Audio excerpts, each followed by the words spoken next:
Welcome to Comics Fantastic History. This is actually the beginning of a multi-part podcast over the next few months. A new Jack Kirby collection came out called Jack of All Comics, and I had reached out to the various people, and everybody involved with the project decided that they wanted to tape overtime. First off, we have Jim Beard, though I didn't tape Jim Beard first. I taped some other ones. Jim Beard is the editor, publisher of Jack of All Comics. Jim, tell the fans first off a little bit about yourself. Well, like you say, I'm an editor and publisher, but I'm also a writer, and I actually started as a writer. I write fiction and nonfiction. I have two little publishing houses.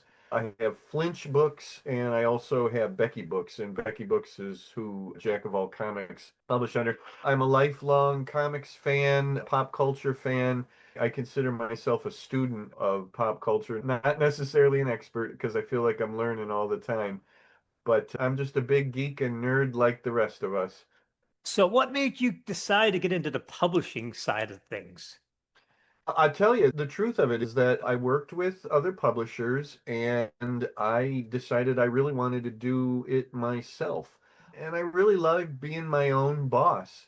And with all the slings and arrows that come with that, and I'm having a great time. I decide what I want to publish. I decide what the covers look like. I decide who the contributors are going to be if I'm doing an anthology, and I have a blast. I have a really great publishing partner, John Bruning, who is with me on Flinch Books, and he is also in Jack of All Comics for one of the essays. What Yeah. are the difference between the two of them? Why not just have one? Yeah, it's a great question. Lynch Books was set up, and we're celebrating 10 years of publishing. It was a way to put out pulp fiction like John and I do, and that's what we've pretty much stuck to. We have our own novels. He has a series, and I have a series, but we do a lot of fiction anthologies. Becky Books really came along because I started doing nonfiction essay anthologies, collections. So Becky Books is the things that don't necessarily fit with Flinch Books. And sometimes it's hard to describe of a lot of that's nonfiction versus fiction. But and Becky Books, it's just me. It's named after my late wife. It was a way to honor her after she was gone. And I kind of use her as my silent partner. I run through everything that I think that I want to do there. I run through the memory of her, and I call it really cool books that she would have loved. If I knew that she would have just gotten right on that book or even wanted to have been part of it, I know that it's a good idea for Becky Books. And then John and I together decide everything that goes into Flinch Books. So, I'm just curious, all the ages from the golden age to the present, which one's your favorite? That's a great question too, and I'm always going to end up with the Golden Age. I'm the hugest Justice Society of America fan. I have been since I was a kid. I love all of that stuff. The Golden Age is so rich with minerals, and it's kind of like the gift that keeps on giving. It's like I always discover something new about that era. And it's the beginning. Everything that we have now you can trace back to the golden age. And it was just such an incredible moment that was shaped by a depression, a war, and then that really strange post-war period until we hit the Silver Age. What made you go, this needs to exist? There's a lot of books on Jack Kirby, and it's true. It's not a subject where there just isn't very much, and I've filled those niches in other books that I've done. I wanted to do something different. I wanted to do my tribute to Jack. And my whole thing with my publishing is do it differently. Find a way, come up with a way to approach the material that like has never been really done the same way by anybody else, and do it in a way that's engaging and fun and that a lot of people want to get involved with. And I've been really lucky with all of the anthologies that I've done. This was one of those ones. When I went to different writers and I said, "Do you want to write an essay about Jack Kirby?" Everybody said yes across the board. I also really wanted to zero in on every title that he did between 1961 and 1978. I didn't want to go back before that to the Golden Age. I really wanted to hit those Silver Age and into the Bronze Age titles. So what we have is an essay on each one of those titles. Every writer took on a different title and just dug into it.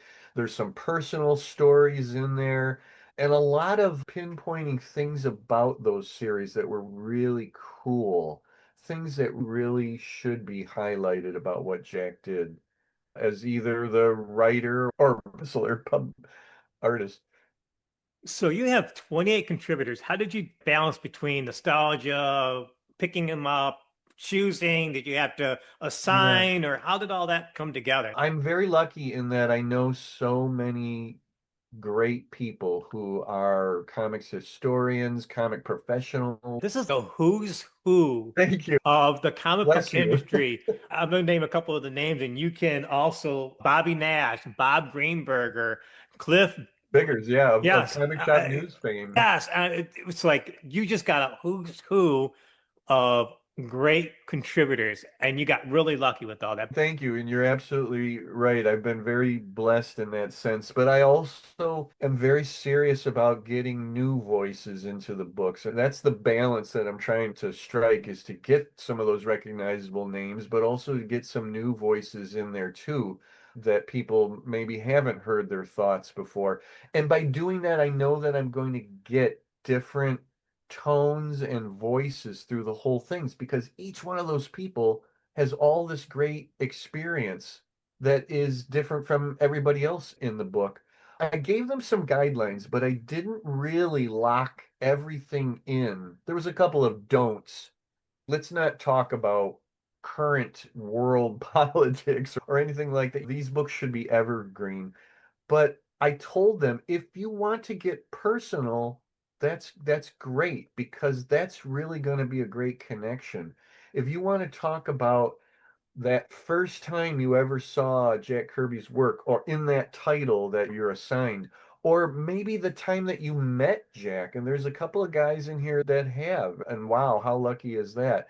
So everybody who picks this book up is going to get something different. I think it's going to really surprise them. There's even a couple of guys who early on said, I didn't like Jack's art, never cared for it, but I became a convert because of this title, and here's why. And Ron, those stories are just amazing. As an editor, to get this stuff coming over the transom, and I get to read it and work with it is just amazing. And because Yeah, Jack was amazing.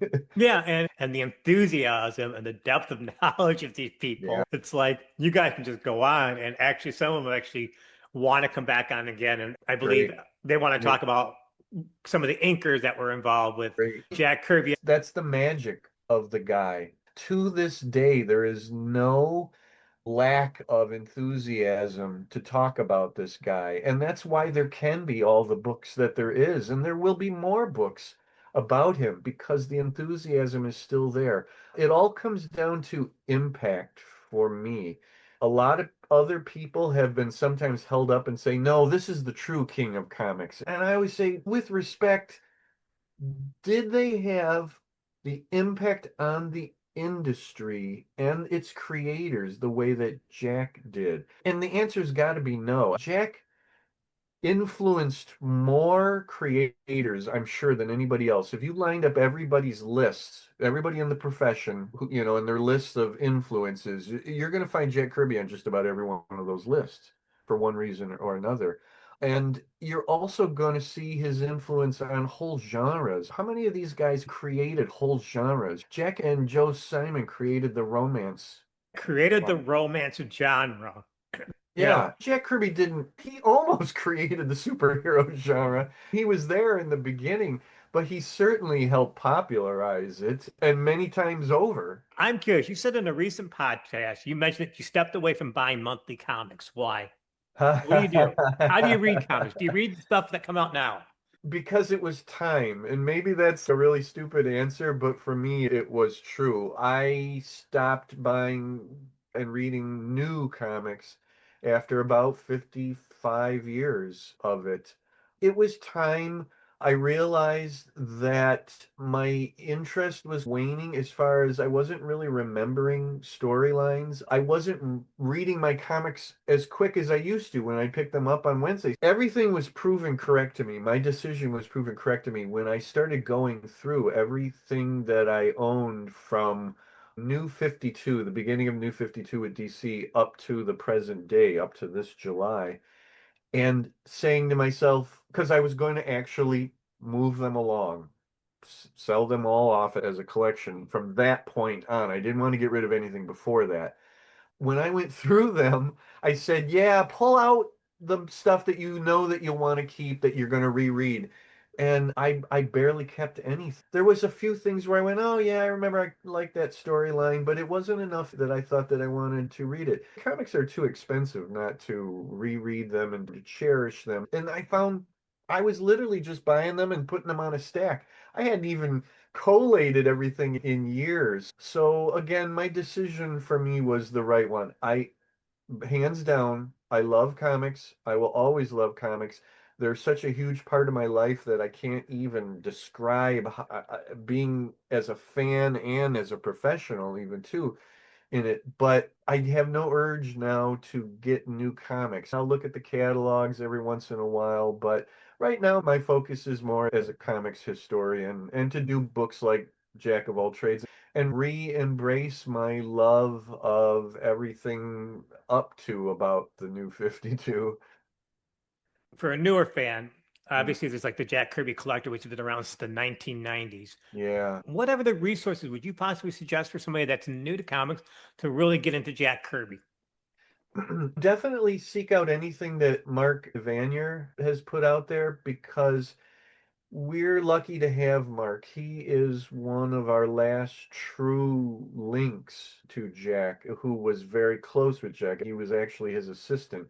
Mark is the most vocal, and again, the one that truly knew Jack and worked with him at some key points in time. The Fourth World, New Genesis and Apocalypse and all that. Definitely seek those out. There's also some really interesting things that people are doing is that they're coming out with graphic novels of Jack's life. And I find that's a really interesting way to tackle it. Basically, his life as a comic book, which is totally appropriate. Definitely my book, right? Definitely your But book. but start there. Go to someone who would know, who's not just regurgitating the same little factoids and everything like that. Like I said, Mark, Mark knows. He knew the man, loved the man, worked with the man, and he would know. We're losing a lot of people left and right now. It always sobers me to think of pretty much everybody from the Golden Age is gone. Most, like lots of people from the Silver Age are gone. But how many people from the Bronze Age that are now gone? And we And need to you're cherish talking these about people. that. Now the people in the golden age are also Yeah. starting to, God, they're starting to go, and we're going to lose that secondhand knowledge of these people. all But that's the those next. those early comic historians now, Jerry Bales and Don Thompson and those guys are all gone. But yeah, we have to really cherish the people that we have right now. I'm so lucky to have Paul Kupperberg and Bob Greenberger in this book. I've had Who Paul on the show a few times, and that man great. is a wealth of He knowledge. really is, and we need to tap that as much as possible. I tried to get him on a Knowledge. couple times, like, I'm too busy to do this. I can't do this right now. Okay, Paul, we'll do it later. Because Paul is getting up there in age, and there's things I wanted to talk to him about Yeah. while we have the chance and opportunity. He had his shot with working with Jack. Paul wrote the Superpowers miniseries that Jack drew. Although I love the story he tells about it, which is when he wrote it, he had no idea who was going to draw it. And they're like, yeah, we're going to get Jack's going to do it. And we're like, Jack Kirby's gonna. So that's a really great one. And then Bob would have worked with Jack on Who's Who, for one thing. Yes. But also, you mentioned it, the Jack Kirby collector, John Morrow is probably next to Mark Evanier is probably I reached out to John Morrill to come on the show. And not only did he come on, but every editor of every magazine, plus some of the columnists like Jim Amash, Michael T. Gilbert, Brick Journal, Retro, all those guys came in and did shows The one I couldn't get was Roy Thomas because he has the worst internet in the world, Yeah, and he would have yeah. liked to come in. Fans want to go to the website. There's a bunch of tomorrow shows, and yeah, they were really quite fun to have. Fun little fact for you. Back in the day, I hosted Roy Thomas's very first online chat. I had a Justice Society of America club that at that time was the largest comic book club that was on there. And I had everybody who was working on the books at that time, James Robinson and Jeff Johns and Steve Sadowski and Rags Morales and all those guys. And I got in contact with Roy and had a nice phone conversation with him. And he actually did it. But yeah, it was like terrible, like getting him on there and figuring out the technology. But God love him. Roy is yet another one of these people. We need to get everything that he knows out of him right now. They are not getting any younger. And the people that they knew and the people that they worked with, it's there. And we need to get that before these people are gone. Roy's a living legend. We have the JSA today because he believed in saving them when DC had no interest in them. Just Zero literally wanted to interest in kill them them, all and off. yes, Like comic books, something like like Jack, you yeah, two. well, I have three before that. So Becky Books has a series called Comic Book Culture. Jack of All Comics is number four in that. The very first one is called The Old Origin Changeth. It's a book of essays on Superman, Batman, Wonder Woman, Captain America, Spider-Man, and the Fantastic Four about how their origins have changed and mutated and grown and gotten embroidered over decades. And it's an idea that I've always wanted to do and then finally did. The other two books, book two and three, are the first one is a guide to the classic The Brave and the Bold. And that's called Breaking Bold and Brave.